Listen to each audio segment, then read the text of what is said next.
Good afternoon, Rotarians and guests. Welcome to the Rotary Club of Toledo. Today we'll have another excellent program with Toledo Rotarian Dr. Romules Durant, Superintendent of Toledo Public Schools. At this time, I'd like to ask Travis Tangeman to come to the podium to deliver reflection, and then the young men of excellence from Wade High School will be leading us in the Pledge of Allegiance. Good afternoon, everybody. Good afternoon. As I was working on my topic for the invocation today, I thought about our fellow Rotarian and speaker, Dr. Durant. Since becoming a member of our club, I have found Dr. Durant's and TPS's Women and Men of Excellence programs to be truly inspiring, acting as a groundwork for what success is made of. So in preparation of my invocation, I decided to look into what really makes up success. I read from several blog posts, inspirational quotes, and literary accounts. And when it comes right down to it, the motivational speaker Brian Tracy summed up nearly all of them when he wrote that the great keys of success are to, number one, decide exactly what you want and where you want to go. Number two, set a deadline and make a plan to get there. Remember, a goal is just a dream with a deadline. Number three, take action on your plan. Do something every day to move toward your goal. And finally, number four, resolve in advance that you will persist until you succeed, that you will never, ever give up. And this is such great advice. But what I found missing in so many descriptions of what success is was the lack of anything beyond our own individual. And please understand, as someone who included a reading from the Gospel according to Ayn Rand at his own wedding, I truly admire and embrace the concept of individual. However, I also believe that an individual should consider others who may be in need without singular concern for their own self-interests. Or maybe that's just the difference between success and excellence. And isn't that what's special about so many people in this room and this organization? I am truly privileged to be surrounded by so many successful men and women who choose to make service above self an important part of their lives. You might say they are excellent. And excellence, like Dr. Durant and the hardworking folks in our schools are instilling in the youth of our community, which isn't only meant to serve themselves, but that will serve our community and our world. And in all fairness to Brian Tracy, he also wrote, successful people are always looking for opportunities to help others. Unsuccessful people are always asking, what's in it for me?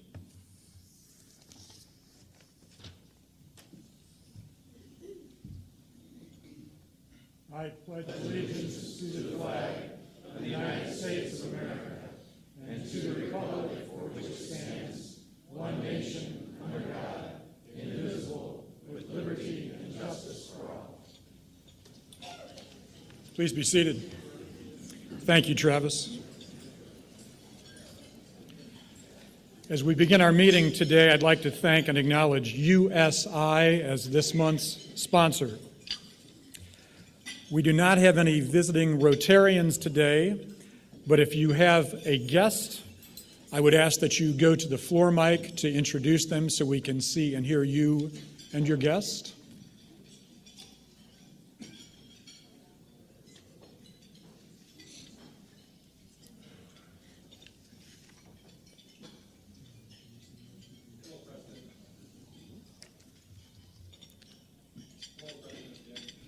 Today I have Kevin Parkins with me. He is the head of school at Toledo Central Catholic High School. Oh, welcome, Kevin. Nice to have you here.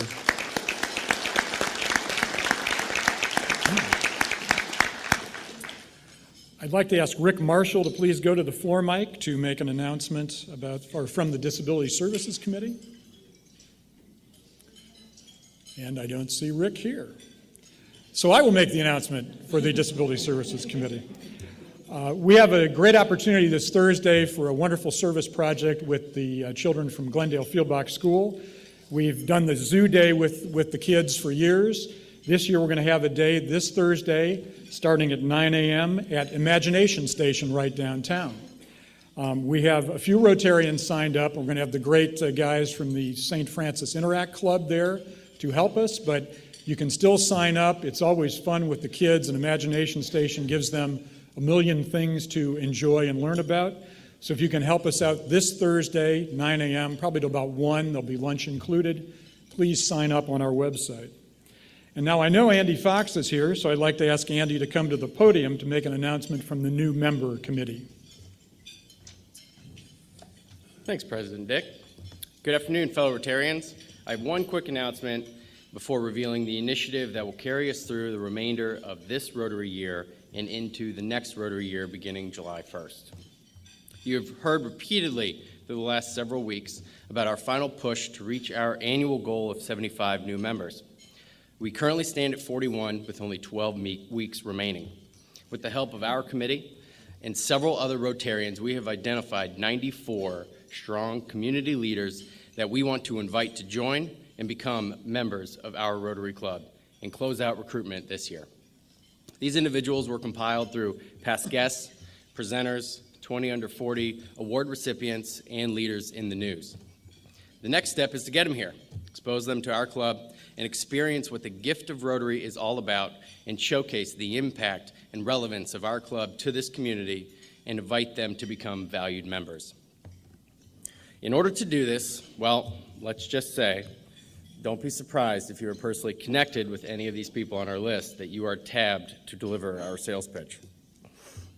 Now, on to the reason you all attended today's meeting, my exciting announcement about the upcoming new membership initiative. Enter the Rotary Club of Toledo's Legacy Program. As Zach alluded to last week, this program will act as an ongoing recruiting effort to identify, engage, mentor, and build a long-lasting legacy, one member at a time. Building a long-lasting legacy for our club and building a long-lasting legacy for each of us individually. I had two sponsors in this room, Brad Rubini and Reg Jackson. Thus, I am a part of their legacy within the Rotary Club of Toledo. That's what it's all about. Identifying individuals, emphasis of plural, who embody the ideals of Rotary and your commitment to it. It is about sharing the gift of Rotary and replacing yourself within the club with new members you believe will become great ambassadors of our club. No one knows what the future holds. Therefore, the Legacy Program ensures that your legacy remains intact and alive for decades to come. So, you are all charged with selecting your Rotarian successors again and again. You may have already successfully recruited many members in this room, but the job is never finished.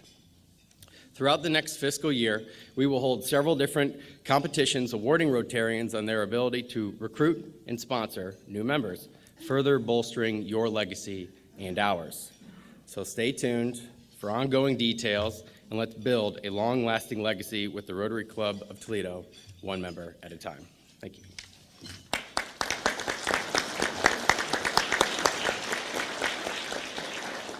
Thank you, Andy, and everyone on the new member committee for this exciting new program and your commitment to increasing our membership. Now would be a great time to check into social media to let everyone know you're at the Rotary Club of Toledo, and then I ask that you silence your phones for the rest of our meeting. We don't typically recognize birthdays here, but I've decided to make an exception. We have two esteemed gentlemen who are two of our longest-serving Toledo Rotary members, one of whom reached the milestone of 90 on March 1st, and one who will be 90 on April 10th. I want us to recognize and applaud two great members, Walt Churchill and Dick Anderson.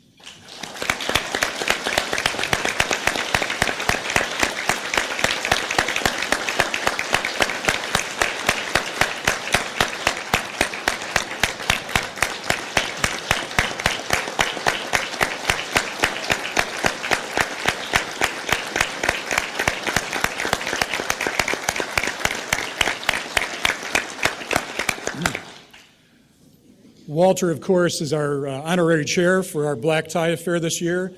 Dick has been an honorary chair for our major fundraiser in the past, and just wanted to recognize these two fine gentlemen.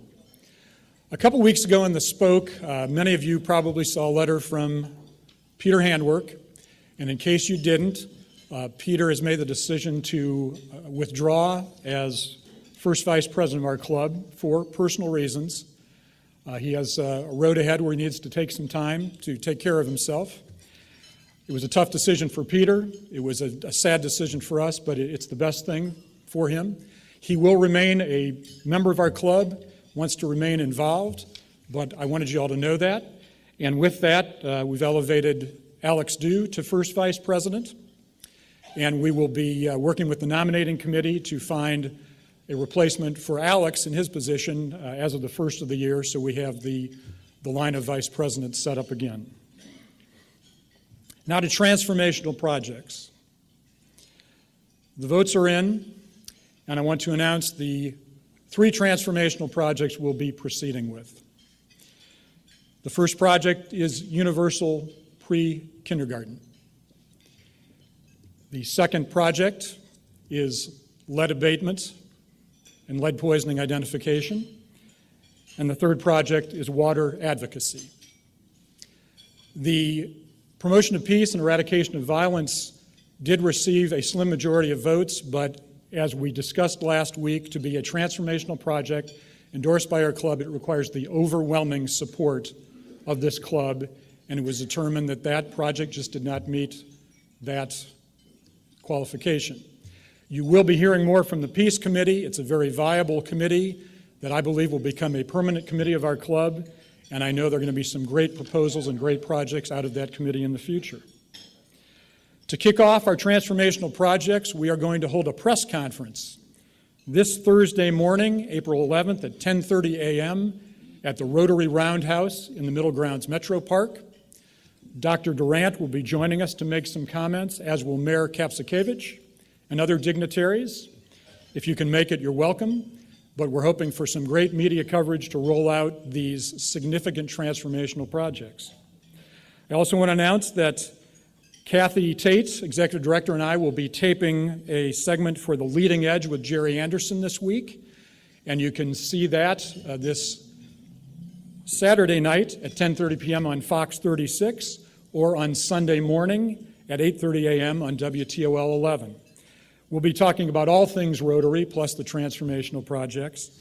And this is really part of our campaign to get the word about Rotary out to the public so everybody knows the great things we're doing. So I hope you can be a part of that or watch those things, and we're excited about that exposure for the club. At this time, I'd like to invite Vocational Service Chair Kurt Church to the podium to introduce the Toledo Rotary four-way test speech contest winner. Thank you, President Dick. First of all, it's always difficult coming up here after lunch worrying about what's in my teeth, if there is anything. Thank heavens for this monitor. Gosh, I know. You have to worry about it. I know, right. So, good afternoon, Rotarians. I'm here representing the Vocational Services Committee. This service committee has 2 standing projects, the Interact interviews and the four-way speech contest. I am delighted to showcase both of those projects today. First, the Interact interviews. Today, Rotary volunteers spent an hour with Waite High School's Young Men of Excellence.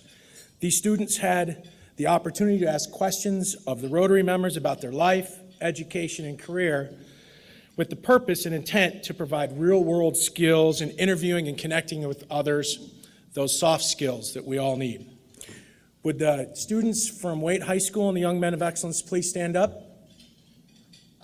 Please recognize them with a round of applause. Thank you very much.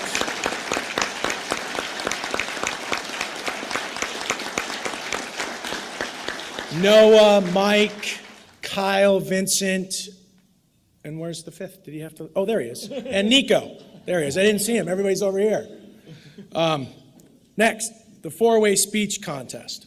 It's a program targeted to high school students in this area. The Vocational Service Committee reached out to various high schools in the area, including Youth Leadership Toledo. Entrants were to incorporate the four-way test. Is it the truth? Is it fair to all concerned? Will it build goodwill and better friendship? And will it be beneficial to all concerned? The student may choose any subject as long as the speech incorporates the four-way test principles.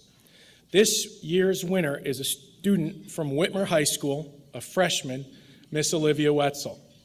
She's accompanied by her counselor, Chloe Fairchild. As the winner, Miss Wetzel received prize money in the tune of $300, which she tells me has already been spent. Not on the things you would think most teenagers would use, but for her next entrance in a speech and debate contest. In addition to that prize money, she received another $300 from the District 6600 contest, which she took second place, missing first place by 1 point. So, Ms. Wetzel is here to present her winning speech. If you'd please come up to the podium, Olivia. Please give her a warm Rotary welcome.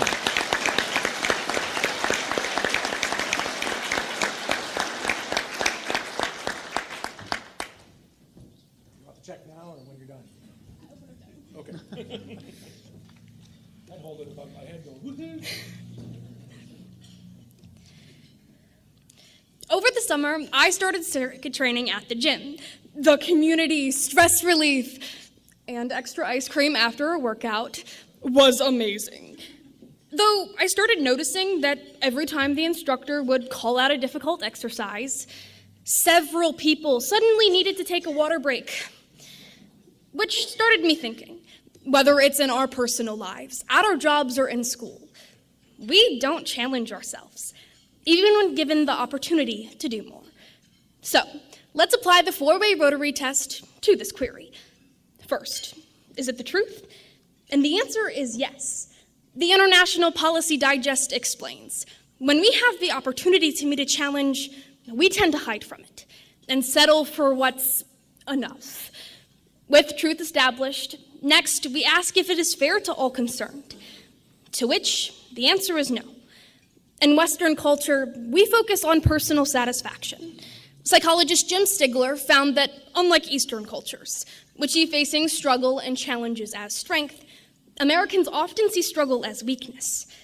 Thus, the helicopter parents were born, constantly hovering over their child, aiding them with issues that arose. More recently, the helicopter parents have landed, and a new trend has begun. Lawnmower parenting. These parents now step in front of their child, mowing down any obstacle their kid may face, no matter how small. While these parents feel like they're helping, they're actually sending the wrong message. Jillian Roberts, associate professor at the University of Victoria, explains the danger in this mindset. Growing up is about learning to continuously adapt to new and more challenging situations. When parents deprive their children of the opportunity to practice these skills, what they are communicating is, I don't think you're capable of handling this on your own. As a result, children learn young that struggle is avoidable, and they won't be capable of overcoming it, so they don't even try. To keep themselves from the pain of learning to struggle, Americans cope by prioritizing values like success and joy. According to Ruth Whitman in her book, America the Anxious, how our pursuit of happiness is creating a nation of nervous wrecks. Happiness in America has become the overachiever's ultimate trophy. It outranks professional achievement and social success, family, friendship, and even love. When we fixate on our happily ever after, discomfort and struggle create the mentality to avoid the challenge, rather than realizing struggling is a necessary part of life's journey. Next, we ask if it is beneficial to all concerned. Taking the place of avoiding the struggle, the answer is again, no. When prioritization of happiness becomes the norm, people start to utilize the strategy of self-handicapping to cope. PhD and author Kendra Cherry describes that self-handicapping is when we subconsciously train ourselves to avoid the feeling of failure by handicapping what we are actually capable of in order to keep self-esteem or happiness from decreasing. For example, a teenager may procrastinate by staying up all night watching Netflix instead of studying for a test, then blame their poor results on external factors, not being able to focus or the test being too difficult. This allows them to stay happy and feel good about themselves, but they miss out on opportunities and settle for the minimum. Furthermore, when we are afraid or unwilling to struggle, we destroy our ingenuity. When record producer Brian Eno first created the Oblique Strategies, which is a popular compilation of out-of-the-box methods for musicians. He started with the checklist on the wall. There was only one problem. These musicians would automatically, even unconsciously, choose the easiest, least disruptive option. They were avoiding the struggle, and their ingenuity suffered. The good news is by embracing the struggle, we can create a more fair and beneficial environment. This change in attitude allows us to answer the fourth question of will it build goodwill and better friendships with yes. In order to enact change and progress, we need to take a look at struggle from a different perspective.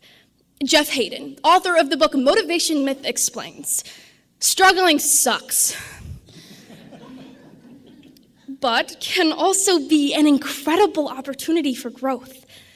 Just like when sand gets inside of an oyster, it must struggle in order to make a pearl. Without it, the oyster wouldn't have made something so beautiful. I know, sand's itchy. Oysters probably hate it. But that pearl is worth it. Next time you find yourself struggling with something, think of it as your sand. It may be uncomfortable, but it helps you grow and learn. Additionally, raise your personal expectations.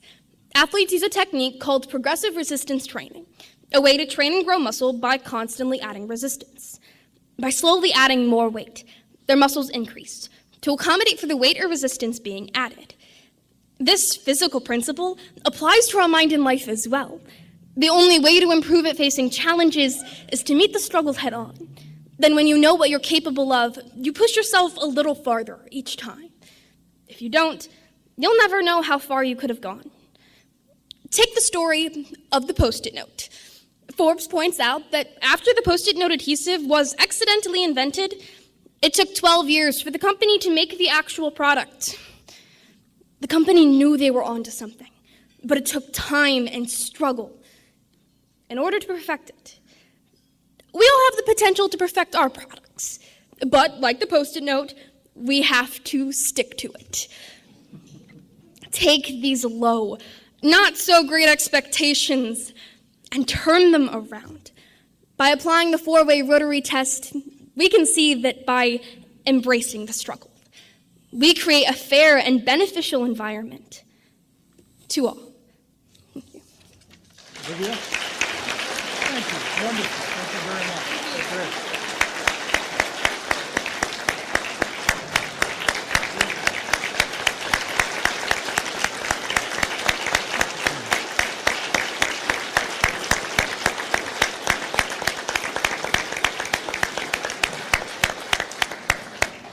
Outstanding, Olivia. I think we may have a future program ahead of us sometime. At this time, I'd like to invite Mary Mancini to come both to present a grant from our foundation and then to introduce today's speaker.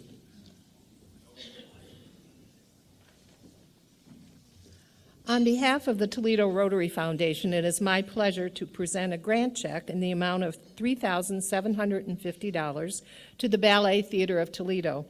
This grant provided funding for an updated scrim. As you know, Rotary members are directly involved in the grant process and making decisions regarding it, including committee members making site visits, forwarding their information onto the Foundation Advisory, up through the board, and finally to the Foundation trustees for approval. Your contributions to the Toledo Rotary Foundation enable us to provide these grants. Thanks to all of us who have contributed to the foundation.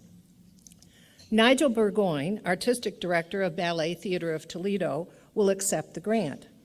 In another lifetime, Nigel and I worked together, and at that time, he was a member of Toledo Rotary. Maybe we can encourage him to join again. Now, Nigel will accept the grant and share a short description of how our foundation's grant has helped his organization.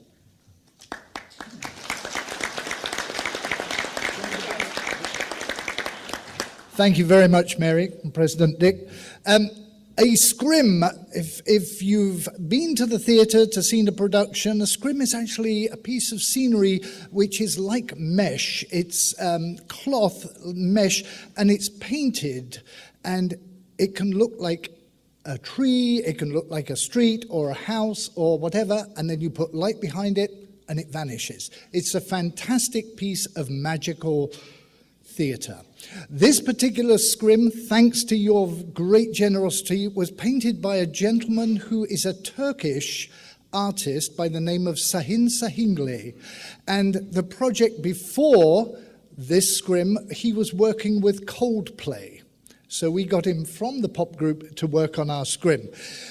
Our old scrim, which was the Lemonade Sea scrim, which enabled Clara to sail across the Lemonade Sea and then reach the land of dreams and candy, was getting quite old, and it was very glittery, and that glitter was held on by glue. Well, glue tends to get a bit old and tired.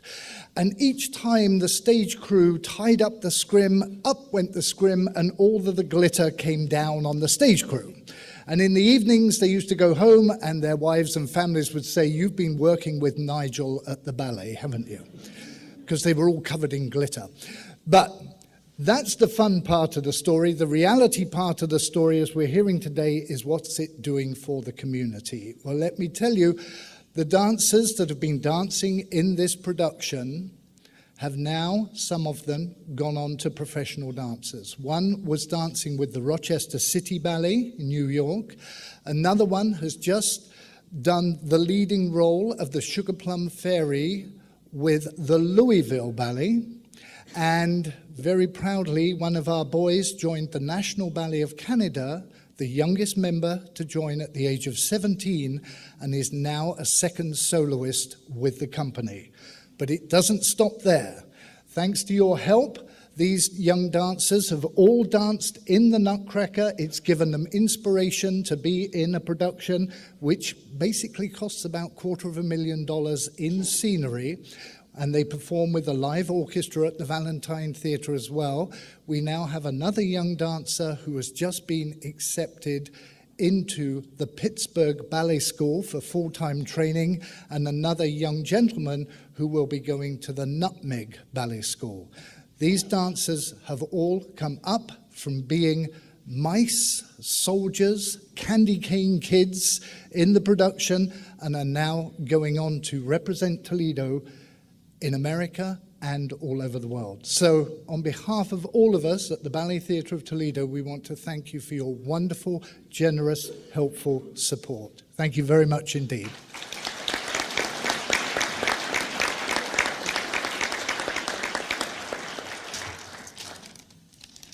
Doing double duty here. I'm delighted to introduce our speaker today. Most of you, or most of us, know Dr. Romules Durant as both the superintendent of Toledo Public Schools and an active Rotarian. A proud graduate of Waite High School, he holds bachelor's, master's, and doctorate degrees from the University of Toledo. He began his career as a fourth grade teacher, then became a dean, an assistant principal, an elementary school principal, and an assistant superintendent before becoming superintendent in 2013. Now, if you don't think that's a mouthful. There have been many accomplishments for TPS during Dr. Durant's tenure, but there are three that he is especially proud of. Number one, for the first time in TPS history, one of the district's teachers has been named the 2019 Educator of the Year for the state of Ohio.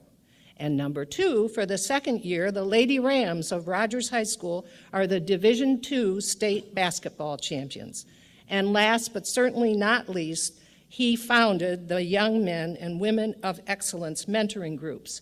And these members, who are well known for performing service projects throughout the community, and we are pleased to have a number of them with us today. Now, as anyone of you who has heard of Dr. Durant's presentations, as anyone will say, he is a very dynamic and enthusiastic speaker. In fact, the last time he presented to Rotary, he was in need of a preacher's towel because of all this excitement.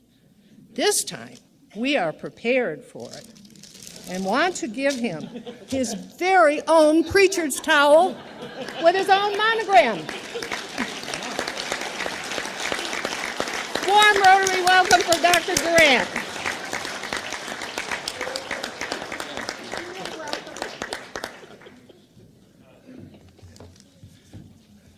Don't turn on no pressure. That means I got to bring the speech for today, right? I already beat you. I already brought a church fan right here.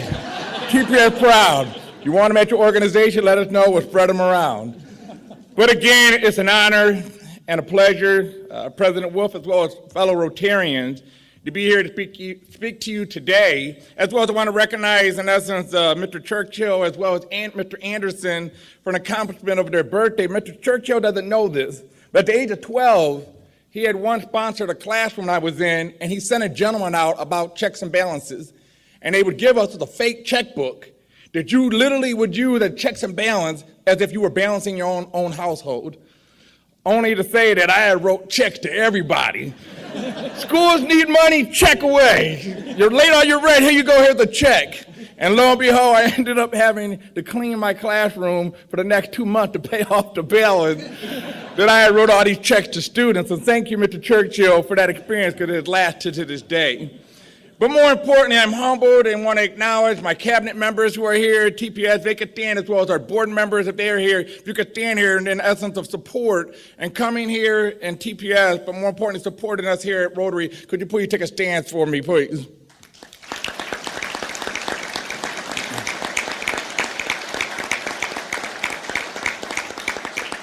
Not only that, administrative support staff, people who are part of the advisory have all come out here to support, in essence, of the work that we have done here in TPS, and I truly appreciate and humble, as well as our young men of excellence, young women of excellence who have done a phenomenal job in laying out our path, but more importantly, rolling into our future. But I say, in essence, the state of TPS in regard to its past, as well as today, as well as into its future, having conversations. And that, yes, I am honored and humbled to see our teacher be recognized as the State Teacher of the Year, and that's in Northwest Ohio, to leave a legacy for others to achieve.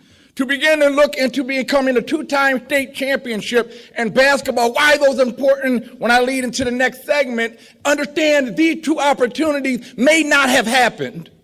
Understand that TPS, when we talk about our past, we had to cut $100 million out of the school budget, meaning we were cutting teacher pay significantly. Not only that, as well as their health and benefits that allowed this teacher to be committed to TPS and say, we may be at the bottom, but we're coming back up within our time.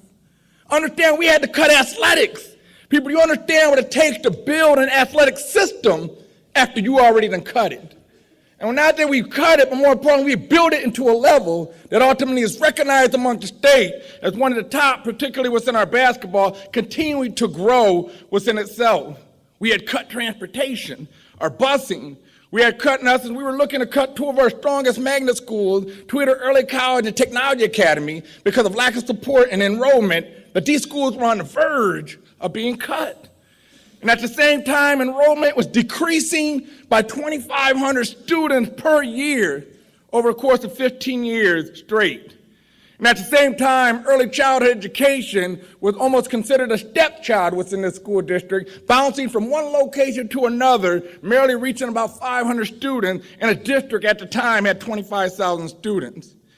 And so within that, we had done all these cuts within the district, but still we were one of the highest in poverty of school-age children across the state. We had the highest homelessness in the state of Ohio.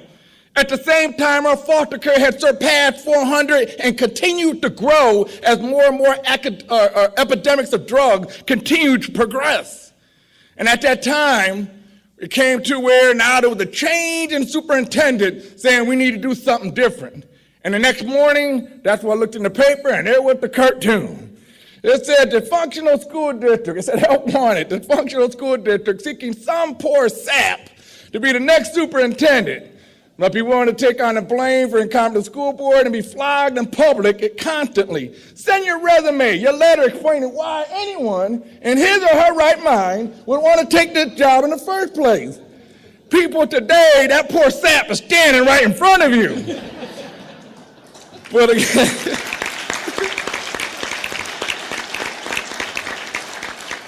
but more importantly, the newspaper actually sent that to me and a brace and had actually framed it for me and left a note that said, thank you for applying. Because understand, we weren't digging ourselves out of a hole. We were digging ourselves out of a grave that ultimately was spiraling, and we needed to do something different within this district. So that means not just approaching one, we had multiple fronts that we as a district had to take on all at once, and all hands in the fire to ultimately make change begin to happen. In regard to elementary and early childhood education, pre-K being a foundation of what we're going to do. At the same time, providing intervention from K to 12, making sure that at some point those kids make it to the finish line when it comes to graduation. At the same time, career technology pathways as College Credit Plus, meaning sure students are going within a pathway early and thinking about it in elementary, opposed to waiting until later in high school or too late when they get into college.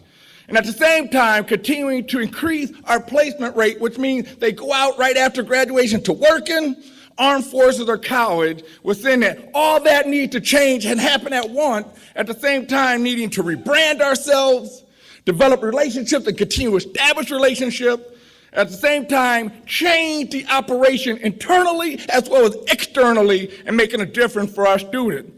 So starting off early childhood education, the pre-K foundation of learning.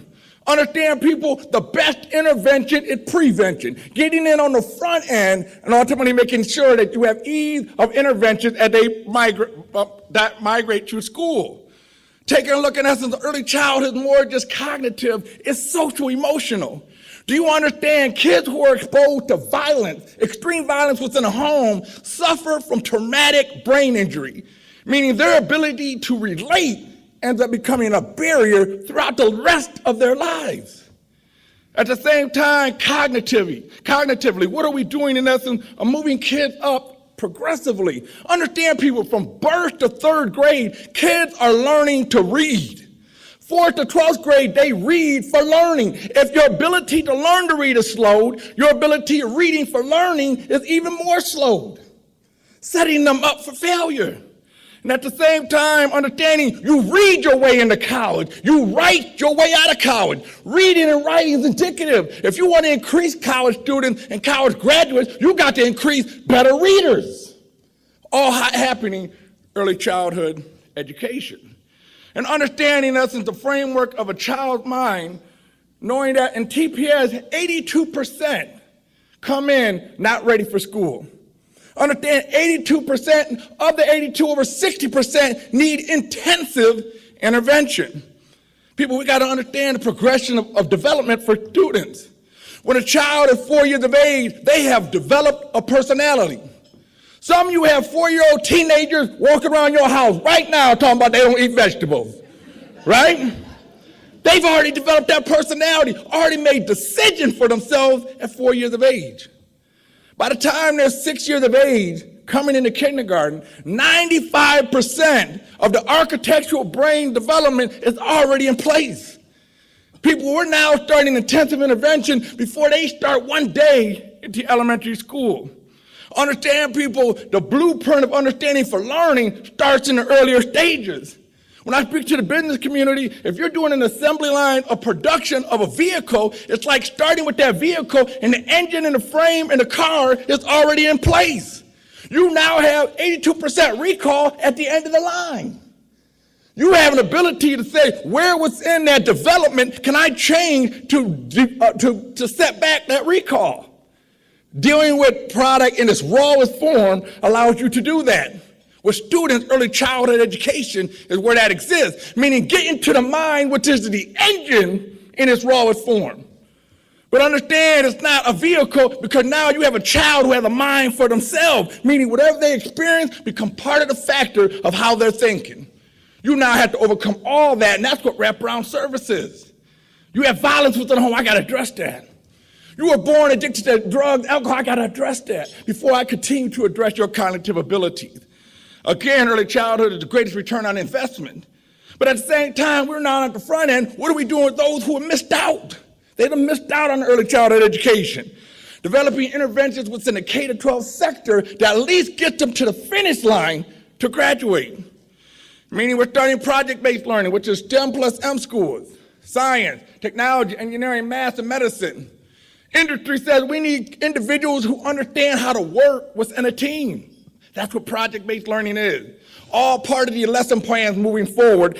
Kids begin to understand that I'm part of a nucleus, I'm part of a team that makes things happen within productivity, making yourself more and more employable. At the same time, you got to delve at the achievement gap, not during the hours when everyone's in school. You got to put in extra work before, after, as well as summer school. But those are all hours that money doesn't come ultimately from the state. You had to dig into your own budget to make those things happen. Which is why we have Tutor Smart, which allows us to make sure high-quality tutoring is happening where scientifically kids are beginning to move the needle. Summer program, scientifically research-based, where kids begin to move the needle, not after school, as well as summer, 365 days throughout the whole entire year.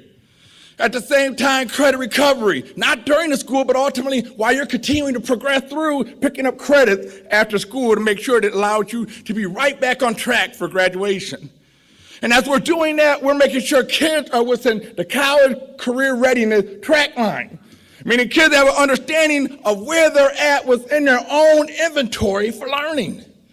We have a program called Navions, meaning kids now have an assessment of themselves to say, these are my strengths, these are my weaknesses, and here are the career programs that are aligned to those weaknesses. Here are the career programs aligned to those strengths. So ultimately what we do is begin to tie those kids with their strengths to those career tech programs. Then we develop the Career Expo, which allows these kids to go in and begin to go to their top 5 choices that are strengths within their own personal inventory. They go out and experience these programs, begin to assess, is this what I want to do? Major 1, Major 2, Major 3. But at the end of the day, I'm thinking of a major in elementary and not in college. And then that starts off a student's declaration declaring what they want to do in high school. If I'm looking to become into business, I could go to either Jones Leadership Academy of Business or take the business course at the traditional schools. But here's what I need to do to achieve an associate degree within TPS. At the same time, finish within its own graduation. And so when they do that, we have now over 40 career tech programs within the district. We have moved our AP offering from 4 when I first started. We're now at 23 offerings for TPS. At the same time, well over 800 kids who take part in College Credit Plus. We have developed 12 associate degrees, not in the community college, within TPS. You walk across the stage to get a diploma, but more importantly, you can get an associate degree just as well by following the course of study within TPS. At the same time, have launched magnet schools that ultimately allow opportunities of focused schools for students to experience. Within that career tech program, we have brought $4 million back within the district. Understand that we have added 2,200 students into career technology. Kids are now on a pathway. Of those kids who are in career tech, 94% graduate. Understand, when you give a child a focus that aligns to his strength or her strength, they become determined that their life has an outcome. Doing those alignments early gives them an opportunity to feel school is important to me. And within that, they have their own success within their career tech program because it's aligned to them. We'll continue to add more and more to every child has declared some career opportunities or college opportunities within themselves. Meaning that if you're going to college, you better have AP as well as College Credit Plus within your schedule. Get to college now because at the end of the day, it's on the taxpayers. Get it within that opportunity. We have added internships within our district. We had 80 when I first came on board. We're now over 300 to go to have every senior and over 500 internships for students. People, that is the opportunity of careers, meaning a child who has a successful internship has a successful opportunity of employment, a successful opportunity for advanced education that's being paid by the employer. All that happens through internships.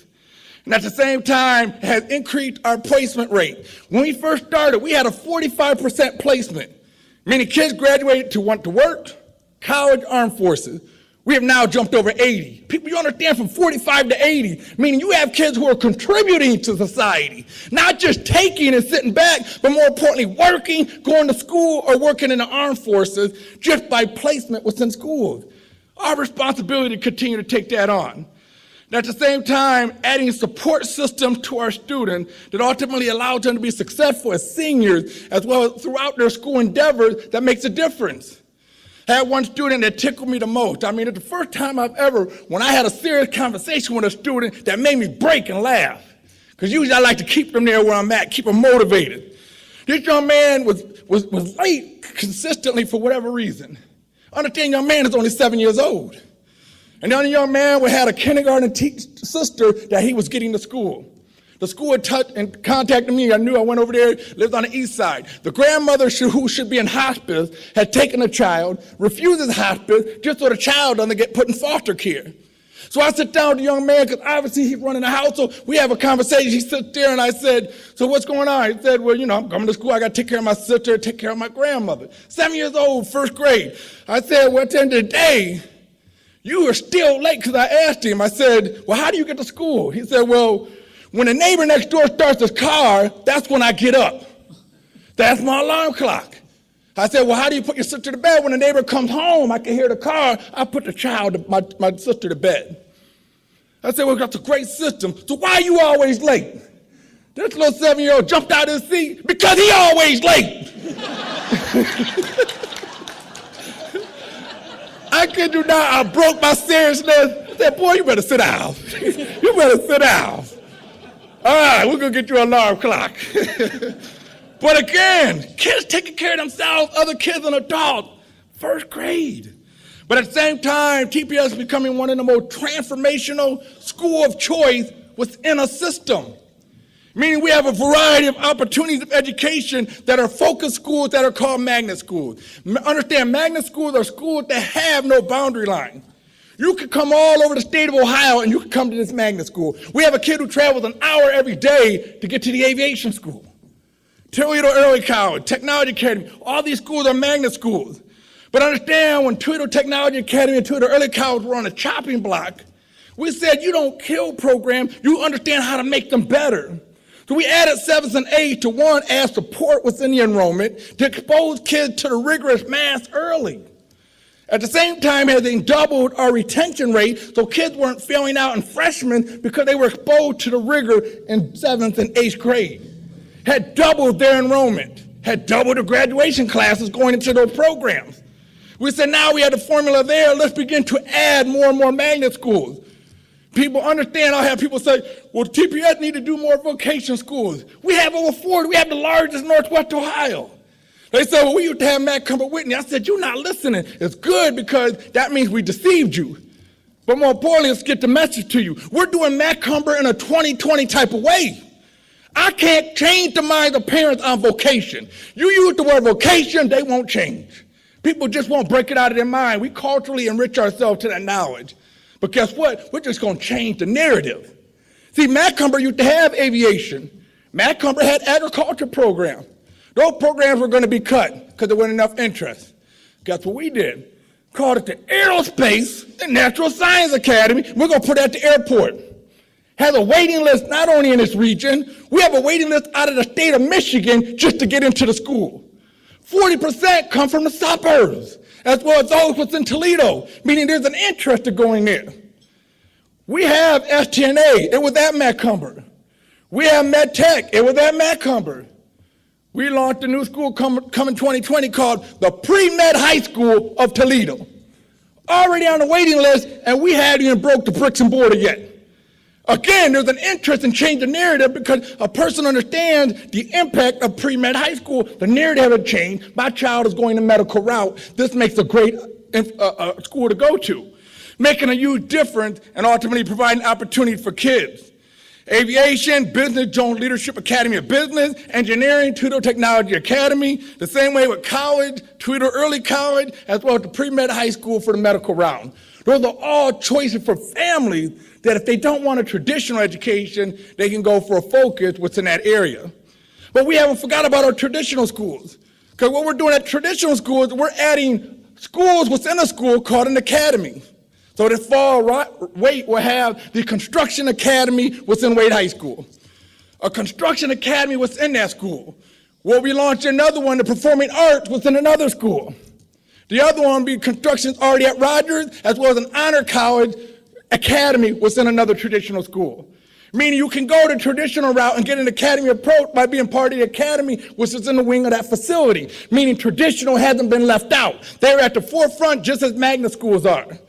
People now have options. Tradition, academy, magnet schools. Truly makes a difference in what we're doing. But at the same time, TPS has become the most comprehensive school district, which has been one of my biggest goals in TPS. Understand, I may ask you a question. Who had the most AP course offering was in Northwest Ohio? You may not say TPS. People, we have 23 of them. Most people average 4 to 8. You may ask, well, who had the most vocation program? You say, well, it's got to be a vocation school. We have more vocation than any other program. At the same time, you may say, who has more foreign language? We have 7 foreign languages within TPS, literally offered through our digital technology.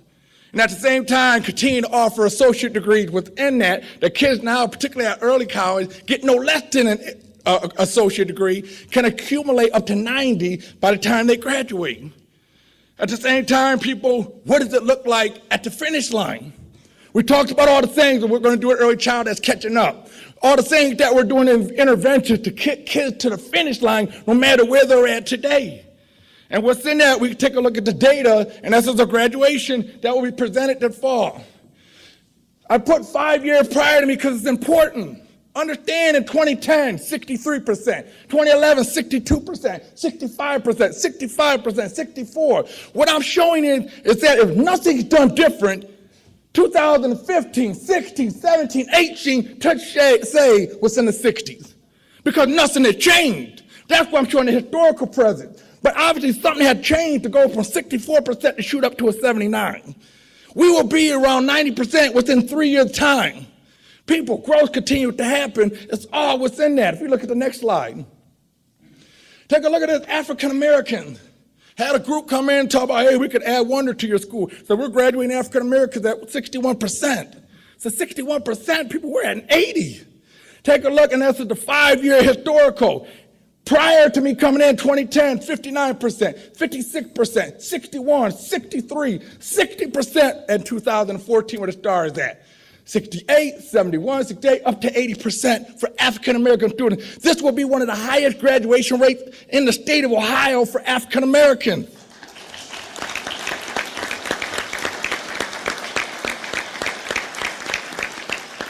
Next slide.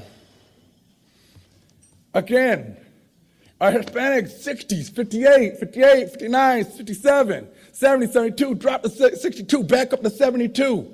And within this, we said, how do we control the gap even more, closing it? Because we're now adding a bilingual school. We're going to announce coming soon, coming this fall, that we're working with 2 of our partners who are here today to ultimately do more for our Spanish-speaking population, because we have a large percentage of them. What are we doing in the early stages of accumulating 50% of English spoken within those schools, as well as Spanish spoken in those schools, that kids are ultimately getting within the pace and graduating in a higher mark that's closing the gap for a Hispanic student. Multi-race, take a look, particularly when you look at 2011, 56, 55, 56, 64. Jumped all the way up to 78% in 2018. Next one. Caucasian students were at one point in time 69%. 73, 72, jumped down to 69, 71, have rolled all the way up back to 80%. Disadvantaged students, take a look at this. This is poverty, coming from 55% all the way up to 77. People, we jump in the 90s, 100. Something statistically is not right. You should question the data. Progression happens in stages, increments. 55% to 77, 22% different. Change is happening. Students with disability, take a look at this. 49%, people, less than half, you have a 0.5% chance, 50% chance of graduating back in 10 and 11. We moved up to 70 again, still room to grow. And this one right here is essential because this is the achievement gap. When you begin to look at Caucasian students, which is the gold line, which is up at the top, it went 69, 71 to 80. You look at African Americans who started off in the blue, they went from 59 to 60 to 80. We have closed the gap between African American graduation students and Caucasian graduation students, literally going from 71 to 60 to 80%, meaning African Americans had to improve twice the rate, as well as Caucasian students continue to improve. So if you can see, Caucasian students' goal line is still going up. If they were flatlining, that's not closing the gap. because you're not moving them up. You got to move everyone up, but more importantly, those who are significantly behind have to double their effort to catch up. And if you can see, Hispanic students were once upon a time 14%, are now behind 8% and closing that gap, meaning over 60% of the gap between Hispanic students and Caucasian students have closed. A double percentage growth in every high school. Scott High School, 22% growth. Woodward, 19, almost 20. Woodward, or Bowser, 17, 14, 10, and 10. Again, graduations across each high school. And if you look at our third grade, again, talking about third grade guarantee, literally going from almost 70% to 85, we should be around 90 coming this fall based on our numbers that we have coming in. Again, doing things different. Take a look at enrollment. This looks like a U. I put the star in there so you can begin to say, when has change happened? People, we were on a downward spiral. When I say 2,500 students were leaving a year, the data's not lying. But at the same time, if you can take a look, we have pretty much almost close to 2,000 over the last 5 years, kids who came back to the district or now coming into TPS. People, that's $10 million back into our budget. That number is equivalent to adding 70 classrooms within the district or 3 full schools back to the district merely by enrollment within itself. And so when we look into this and understanding people, that comes with challenges. When people ask about the graduation rate, you don't understand the difficulties. We had to bring bounty hunters. We had to be stalkers just to make sure our graduation rate is accountable. Let me show you what happens. When a child falls off the radar, it's our job to find them. If we don't find them, they're a dropout. They count as our denominator. People, we have found kids in Afghanistan. We had to find kids in Iraq. We have found kids in Venezuela, several in Mexico, military families who have moved to Hawaii, across the country. If we don't find them, they count as a zero. You say, well, tell me, what does that mean? If you have a child who took 4 tests, 3 of the tests were 100, one of them was a 0, that child is a C student. You say, there's no way that child's a C student, but that 0 has completely diluted their score. Every 0 that's added into our denominator completely dilutes our scores. If we can't find them, if a person is running from ICE, they're not communicating with us. So we're on social media just hounding, harassing. But again, we're just not looking at Toledo. We had to travel to the Middle East, Central America, South America, just to find kids so we could say to the state, can we now pull this child off the enrollment in order to not have 0 factored in? Third grade scores, you say, well, how does it fare? Because they assess from fall to fall, not what a teacher does from fall to spring. You would say, well, I want to know what the growth between there. They wait till the summer happens, which ultimately says, well, kids can fall off track within an opportunity, then turn around and go right into the fall, which is an unfair evaluation of districts. But I'm going to say this in regard to as we leave. We appreciate the community has helped us support TPS in 100% of our levies. We have received the highest approval rate in the history of TPS in our levies at 71%.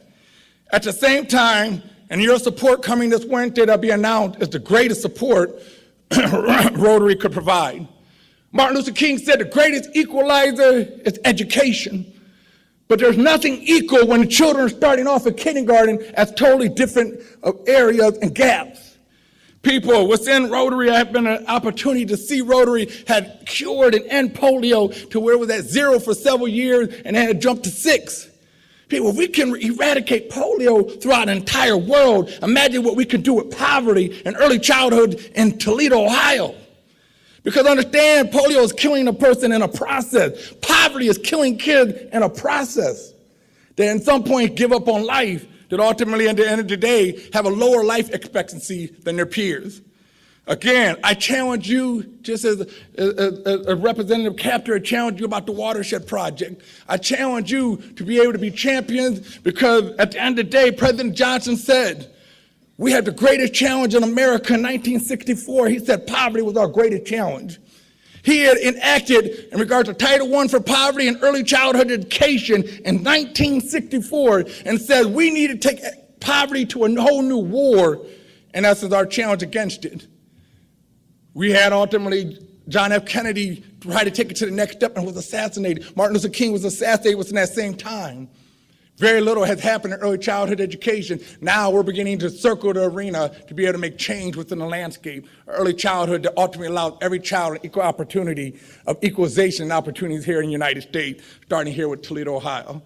Again, I am TPS proud, and and I am Toledo Rotary, downtown 10th largest Rotary. I always love saying that, 10th largest Rotary club in the world. Thank you for having me. TPS proud, Toledo Rotary proud. Thank you and appreciate this towel. It's going to go ahead right here. Do you have any time afterwards for people? Because we're running a little late. I'll get a to come see. Thank you so much.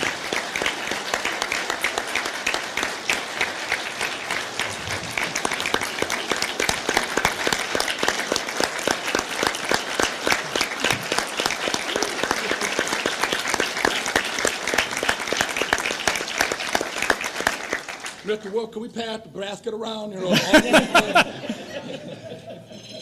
Probably would be a good time to do that. Romulus is available for a few minutes afterwards if you have questions. Of course, he is a member here, so you can see him most weeks. Thank you, Romulus, for today's great program. In addition to your towel, to show our appreciation, the Toledo Rotary Club Foundation will make a donation in your name to the Rotary International Polio Plus Fund. And we also have a book on Toledo's history. You may have one of these already, but you can always give one of those away, too. Please join us next week when our speaker will be Dr. Wayne Dorman, a cancer survivor. There are no meetings following today's program. He's up here, so let's call Chuck to close our meeting. 7 quick Monday moaners. My wife just stopped and said, "You weren't listening, were you?" I thought, that's a pretty weird way to start a conversation.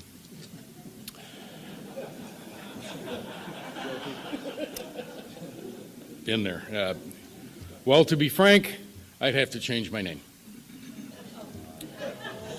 I told you they were moaners. I told you up front. Turning vegan would be a mistake. The other day I held the door open for a clown. It was a nice gesture. If you suck at playing the trumpet, that's probably why.